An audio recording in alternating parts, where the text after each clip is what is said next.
Yes, go ahead. Um,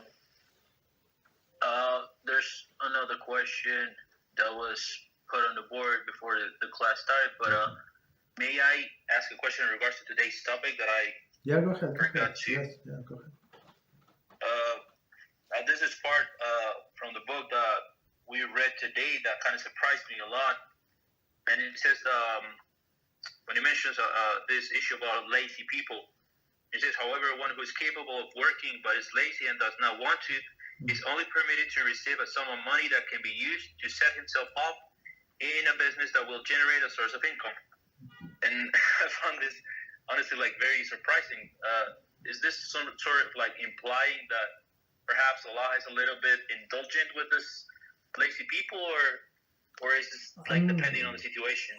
Okay, yes. So just it's a very good question. So as I said in my notes, in my comments, I say I would not give this person money, but simply because even if we get some money, Tzedakah, it's such a little amount, so we're trying to use it as efficiently as possible. And it was a choice between a few families. Right, and one has had five children, all of them in yeshivas and Jewish kindergarten. It's kosher kindergarten, so it's not like I would not give zero to this. Exactly, I would give exactly zero to this lazy person on one hand, but on another hand, like this lazy person, he's lazy. He does not want to work for others, but maybe to work for themselves, he would not be lazy.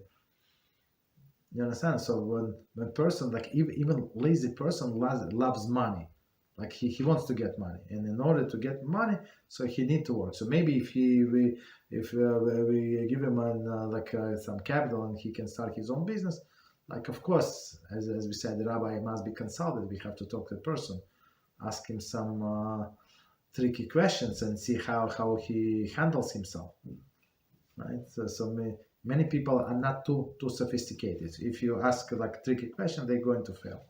Very simple. Ask three in a row, and they would give you 7 different answers.